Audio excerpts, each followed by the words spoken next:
चलिए इसी बीच एक और बड़ी खबर की ओर रुख कर लेंगे जो कि लखनऊ से सामने आ रही है, जहां आपको बताते चलें कि लोक बंधु अस्पताल डिप्टी सीएम पहुंचे हैं। यहां ब्रजेश पाठक ने भर्ती बच्चों से मुलाकात की और कहा कि बच्चों ने जो खाना खाया था उसकी जांच करा रखे हैं।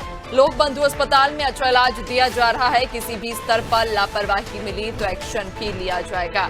सीएम योगी भी लोक बंधु अस्पताल पहुंच सकते हैं। दरअसल फूड पॉइजनिंग मामले पर अब लोक बंधु अस्पताल डिप्टी सीएम पहुंचे हैं। ब्रजेश पाठक ने सबसे पहले भर्ती बच्चों से मुलाकात की, उनका हालचाल जाना और कहा कि बच्चों ने जो खाना खाया था उसकी जांच करा रहे हैं और लोक बंधु अस्पताल में सभी का अच्छा इलाज किया जा रहा है, लेकिन अगर किसी भी स्तर पर लापरवाही बरती गई तो सख्त एक्शन भी लिया जाएगा। कहा जा रहा है कि सीएम योगी भी लोक बंधु अस्पताल पहुंच सकते हैं। तो फिलहाल डिप्टी सीएम ब्रजेश पाठक लोक बंधु अस्पताल पहुंचे हैं, जहां उन्होंने बच्चों से मुलाकात की, उनका हालचाल जाना। दरअसल फूड पॉइजनिंग मामले पर अब कहा जा रहा है कि जो खाना बच्चों ने खाया था उसकी जांच की जा रही है और डिप्टी सीएम का ये साफ तौर पर कहना है कि अगर किसी भी स्तर पर लापरवाही मिली तो सख्त कार्रवाई की जाएगी। खाने से दिक्कत हुई है, बच्चों को गहन चिकित्सा में रखा गया है।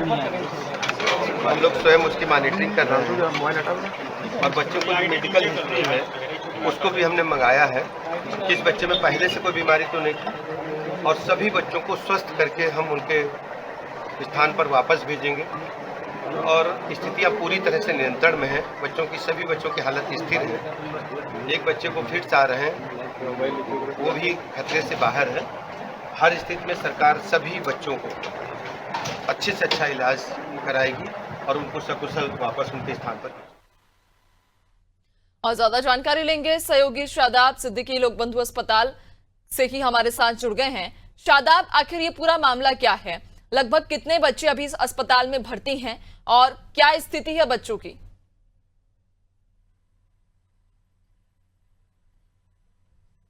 बता दें कि कल का मामला है जब बच्चों ने खाना खाया था, उसके बाद से उनकी तबीयत बिगड़ी थी। हालांकि उनको लोक बंधु हॉस्पिटल लाया गया था, जहां पर 2 बच्चों की मृत्यु हुई और साथ ही उसके अलावा दूसरे हॉस्पिटल में 2 बच्चों की मृत्यु हो गई थी। उसके बाद जब अधिकारियों को पता चलता है तो आनम फानम में सब मौके पर अधिकारी पहुँचते हैं और इसके इलाज बच्चों का इलाज कराया जाता है, जिसमें से जो कल ही है 5 बच्चों को डिस्चार्ज कर दिया जाता है। उसके अलावा जो अब 16 बच्चे हैं, टोटल 25 बच्चे बताए जा रहे थे जो फूड पॉइजनिंग हो गई थी, उसके बाद उनको हॉस्पिटल लाया गया था। लेकिन अब जो 16 बच्चे बचे हैं, हालांकि मौके पे डिप्टी सीएम भी पहुंचे हैं, उनका साफ तौर पर यही कहना है कि जो इलाज है वो किया जा रहा है और पहली प्राथमिकता यही होगी कि बच्चों का इलाज देखा जाए। और साथ ही उन्होंने ये भी बात कही है कि इसमें जिसकी भी कमी होगी उस पर सख्त कार्रवाई की जाएगी। उसके अलावा आपको ये भी बता दें कि अभी कुछ ही देर में मुख्यमंत्री योगी आदित्यनाथ भी यहाँ पहुँचने वाले हैं, बच्चों का हालचाल लेंगे, क्योंकि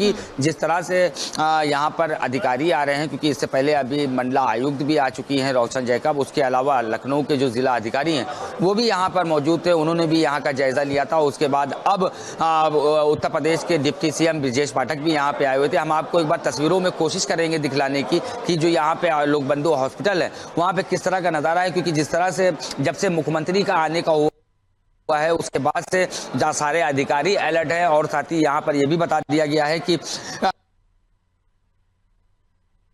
वो यहाँ मौजूद है और साथ ही जो बच्चे हैं उनसे मिलने किया जाता है। और आपको साथ में ये भी बता दें कि जो अभी 16 बच्चे हैं उनकी जो हालत है वो स्थिर बताई जा रही है, अब वो ठीक बताए जा रहे हैं। अंदर जाने को अभी भी नहीं दिया जा रहा है क्योंकि वहाँ पे सख्त मनाही कर दी गई है किसी भी बच्चे से मिलने के लिए। सख्त मनाही कर दी गई है किसी भी बच्चे से मिलने के लिए। फिलहाल मुख्यमंत्री जो डिप्टी सीएम है उनका साफ तौर पर कहना है कि अभी जिस तरह से जो बच्चों की हालत है वो एकदम ठीक है। अब इसकी जांच की जाएगी, जांच में जो भी अधिकारी इसमें लिप्त पाए जाएंगे तो उनके पर सख्त कार्रवाई की जाएगी। जी बिल्कुल शादाब, लेकिन ये भी बताइएगा कि इन बच्चों को खाना आखिर कहाँ से मिला? क्या किसी संस्थान में ये बच्चे पढ़ाई कर रहे थे या आंगनबाड़ी में? कहाँ इन बच्चों को ये खाना मिला था और लगभग कितनी संख्या में अभी बच्चे फिलहाल अस्पताल में मौजूद हैं?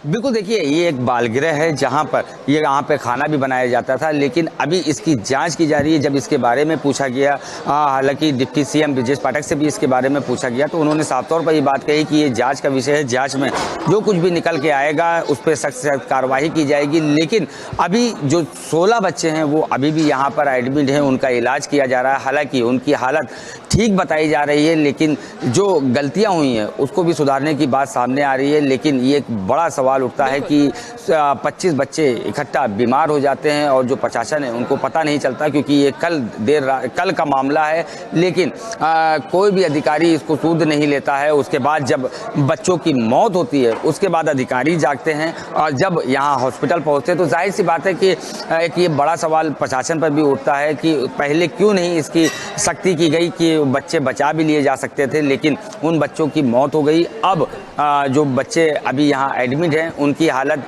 सही बताई जा रही है। जी बिल्कुल, यानी कि जो अस्पताल में बच्चे भर्ती हैं फिलहाल उनकी स्थिति ठीक है, गंभीर नहीं है। और लेकिन जिस तरह से ये घटना घटी है, कहीं ना कहीं जांच का विषय है कि आखिरकार कैसे बच्चे इतनी गंभीर फूड पॉइजनिंग से ग्रस्त हो गए, और कई बच्चों को तो अपनी जान भी गंवानी पड़ी। इंतजार रहेगा उस जांच रिपोर्ट का, आखिरकार इस पूरे मामले में कौन दोषी होता है और क्या कार्रवाई होती है, देखने वाली बात होगी। बहुत शुक्रिया आपका जानकारी साझा करने के लिए, और इसी के साथ फिलहाल इस बुलेटिन में इतना ही। बने रहिए अनादि टीवी के साथ। नमस्कार।